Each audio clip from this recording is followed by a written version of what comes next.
Hello, ayan, magandang araw pong muli at welcome pong muli sa ating isang pagpapakitang gilas. Ayan, pagpapakitang gilas sa paghahalaman. Ayan, so ngayon po ay aming mga lettuce ay for harvest na po. Kaya, ayan, tingnan nyo po doon. Ayan yung mga malutong, crunchy and crispy na lettuce, icebergs, grande lettuce. Ayan, kumukulog. Ayan po, ayan. So mag-avail na po kayo dahil for sale na po yan.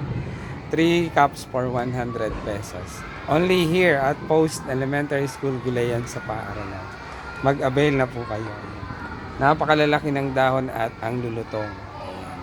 So dahil nasa-sold out na po yung iba, so need po nating ayan, para sustain po yung ating mga lettuce. So pupunla pong muli ako ng lettuce for 45 days. So gaya ng mga ipinapakita ko parating sa setup ng hydroponic solution, kailangan po natin ng may coco peat, cups, ayan, styro cups, growing boxes, snap A and snap B hydroponic solution, and then tubig. Ayan, ito yung coco coir, coco peat na ginagamit natin. Ayan, so para tuloy-tuloy po ang aming lettuce. Ayan, so minarapat po natin. Shoutout nga po pala sa ating mga stakeholders. Ayan, NUPA program ng Calabarzon at sa DA Calamba City. Sila po yung mga nagbibigay ng mga interventions na ginagamit ng inyong lingkod pagdating sa paggugulayan. So ito po. Ayan, so ngayon po ay ongoing. Ayan, so pupunla pong muli tayo at ang variety na ating itatanim ay itong grande iceberg lettuce. Ayan, yung kulay green po, ito po yan. Ayan, pakita ko po sa inyo. So ayan po yan, yung malulutong na dahon na yan ng lettuce. Ayan, makakapal. So ito po yung ating itatanim muli. O patutubuin o isa-set up natin sa hydroponic system or setup sa hydroponic. So ito po yung aking ginagawa. Ayan, so ipaliwanag ko pong muli. Ayan, so dalawang proseso din po ang pwedeng gawin. Pwede pong magpatubo muna. Ayan, kumukulog. Pwede pong punla muna sa seed box or seedling tray yung mga buto ng mga seeds o buto ng mga lettuce, then patutubuin, then pwedeng ilipat na dito sa mga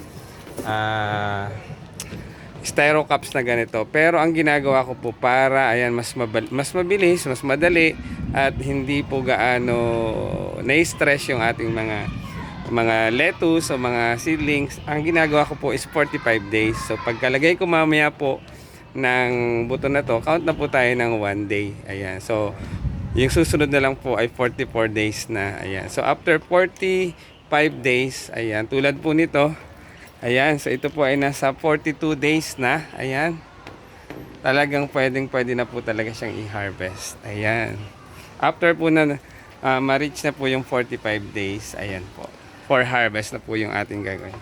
Ayan, dyan lang po kayo, panoorin nyo po ako hanggang sa dulo at sana po ay may maibahagi akong mga kaalaman o impormasyon na inyong maaring matutunan pagdating sa paghahalaman sa pagse-set up po ng hydroponics na lettuce o naman pwede nyong itanim na green leafy vegetable. Pwede rin pong strawberry. Ayan, nakikita ko po dun sa mga, siyempre kung nais po nating mas lumawak pa yung ating kaalaman sa hydroponics. Ayan, so nanonood tayo ng mga sa YouTube, nagsa-search tayo sa Google para ayan, makita natin ano pa ba yung pwede nating itanim. So nagtatanim na rin po ako ng mustasa, pechay, kangkong sa hydroponics. Ayun, so may nakita ko yung pinaka-latest yung yun nga po ang strawberry. Ayan, so bakit di natin subukan, o di ba? Thank you for watching. Diyan lang kayo at panoorin niyo po ako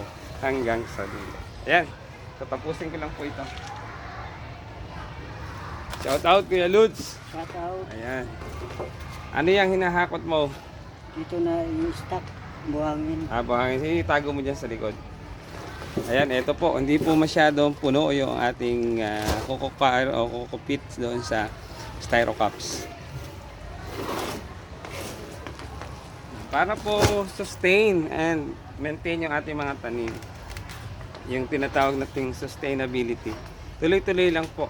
Ayan, so kapag nakita po natin na masosold out na yung ating mga gulay, to, panibagong tanim po ulit tayo. Ayan. So, nagpapasalamat po ako sa aming partner, stakeholders, sa mga stakeholders na ayan, lahat ng aming mga pangangailangan sa pagdating sa pag-aalaman ay naibibigay. Yung mga intervention, napakaganda ng proyekto ng gobyerno, Department of Agriculture, yung ating tinatawag na NUPAP program. Ayan. Shout out po sa inyo sa mga heads. Ayan. Siyempre, kay Ma'am Shell at saka kay Sir JP, sila yung nakikilala ko, natatandaan. Kasi sila po yung laging focal person na lagi kong nakakausap. Ayan. Siyempre, sa mga tulong din po at impormasyon na ibinabahagi ng ating partner mula sa DA Calamba. Ayan. Shout out po sa inyo. Ayan. Kay Ma'am Garrett, kay Ma'am Julie, kay Ma'am AC, kay Sir Leo, yung iba pong mga dati pang mga nakakasama ko sa DA, yung mga siguro po yung iba ay nag-retired na. Ayan, kay Ma'am, ang ating Vilma Santos ng DA sa Calamba, kay Ma'am Sally. Ayan, shout out po sa inyo. Ayan. Siyempre sa aming minamahal na principal na walang sawang sumusuporta, nakabigay po ang 100% full support, ayan, sa proyekto o project ng gulayan sa paaralan. At syempre sa ating mga parents, ayan, na nag-aabil din po, mga bisita na bumibili ng mga sariwa at tumatangkilik ng mga sariwa at organikong gulay dito sa aming gulayan sa paaralan. So, saan ka pa? Mura na, organic pa. Ayan. Thank you for watching. Bilisan mo yan. Okay lang po yan, tuloy-tuloy lang po tayo dahil hindi naman tayo mababasa kahit umuulan dahil may bubong po yan na UV plastic. Ayan, ito nga po palang greenhouse na to ay kaloob ng ating stakeholder na NUPAP program ng Calabarzon. Ayan, shout out po sa inyo. Tuloy-tuloy nyo lang po yung project na sinimulan nyo. Talagang napaka ganda para sa tulad namin mga magsasaka. Hindi lang sa paaralan, kundi sa mga komunidad natin. Yan. So, siyempre, shoutout din natin yung ang aking buong pamilya. Yan, sa aking mga kapatid, saan man sila naroroon, saan mang lugar. Sa ibang bansa man o sa Mindanao, sa Batangas, sa Pampanga, sa Taiwan. Ayan. At siyempre sa aking inang bayan sa Marinduque. Ayan, sa aking mga magulang, nanay, ama, ingat kayo dyan at kay Boss Bayabas. Ayan. Boss Joey, shout out. Ingat kayo dyan palagi. At syempre, sa aking buong pamilya at sa aking nag-iisa at maunawain at magandang asawa. Shout out sa inyo. So, alam mo na yon.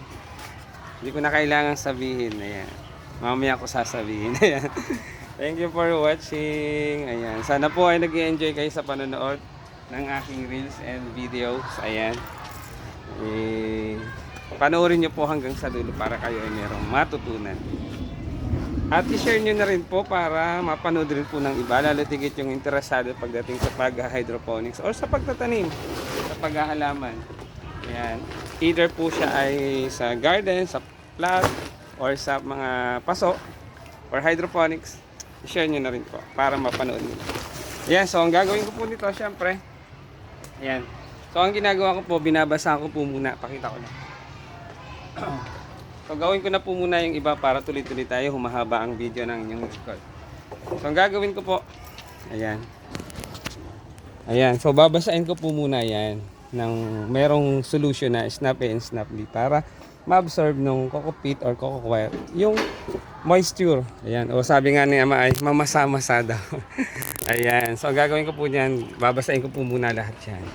Para pag nilagay po natin yung seeds, mamaya papakita ko, ay ma-absorb niya yung moisture o yung mamasa-masa, sabi ng aking ama. Ayan. Shout out kay ama, kay Bossing Teddy Ricamata dyan sa Barangay Bigay. Shout out. At dyan sa ating mga kabarangay, shout out sa inyo. Mga ka-reels, mga kamag-anak natin dyan. Ayan, shout out po sa inyo. Ayan, maraming salamat sa pagyakap, sa pagtangkilik ng aking mga reels and videos. Ayan. Ito, nagbububulan na naman ang inyong lingkod, ang inyong kabarangay. Ayan. So, ito po, pakita ko lang po para mabilisan tayo. Haba yung aking video. Reels, mapupuno yung ating cellphone, yung memory. Ayan, looking for sponsor. Ayan, so pag nabasa na po natin yan. Ayan, so gawin ko lang muna yung iba, yung isa. Dito ka muna para mas malapit. Ayan. Dito tayo. So ang gagawin ko po niyan is, ayan. Wala tayong pambutas, nasa yung ating pambutas dito. Ito po. Bubutasan po natin sa gitna. Maliit lang, huwag masyadong malalim. O, huwag masyadong malalim. Masyadong sagad. Maliit lang pati. Ayan. So wala pong halong chemical ha, walang halong maruming kaisipan ang ating mga sinasabi. Ayan. Huwag po nating haluan. Ayan, kapag nabutasan po natin ng ganon, ayan, pero wala kang basahan, hayaan mo na itong aking towel. Ayan. Diyan lang po kayo, panoorin niyo ako hanggang sa dulo. Ayan, so usually po, ang nilalagay kong buto ng mga halaman sa mga, ayan, especially itong lettuce na to, ay 3 buto o 3 seeds. Why? Ayan, why? Bakit? Kasi po, kapag 3, may tendency na hindi po tumubo yung isa o yung dalawa, or maaaring isa lang po ang matira. Ayan po. So ito po, napakaliliit ng buto ng lettuce. So ang gagawin ko po diyan, isushoot ko po dun sa, ang galing mo mag-shoot. Isushoot po natin yan siya sa gitna. Ayan. So pagkatapos po noon, halimbawa 3. So advantage na po kapag tumubo lahat sila, tulad nun, ang kakapal ng dahon, lahat po ay tumubo.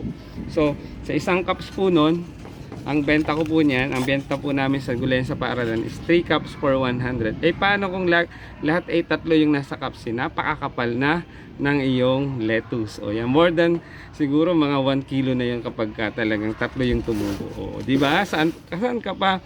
Mura na, organic pa. Thank you for watching. So kapag nailagay ko na po yung mga buto, pakita ko lang po. Ayan. So ilagay ko muna itong buto dito para gawa muna tayo ng mga ilang sample. Ayan. So ang ginagawa ko po doon is binabasa ko pa rin po. Ayan. Kailangan mamasa-masa. Ayan. So binabasa ko pa rin po yan. Pinapapatakan ko po ng tubig na may snap solution na snap A and snap B. Ayan. So count na po tayo dito ngayon ng day 1. Di ba? So hintayin na lang po natin yung 44 days and pwede na po siyang i-harvest. Ayan, ganun lang po kabilis. Monitor po natin araw-araw, dagdagan natin ang solution kapag nakita po natin na nauubos na yung solution. Thank you for watching. Sana po ay may natutunan at sana po ay nasihan kayo sa aking reels and video. Muli, ito po ang inyong lingkod, ang Maestro Panaderong Gala, nagsasabing pagpalang araw, ingat po tayo palagi and God bless us always. Thank you for watching. Share na yan at mag-follow na.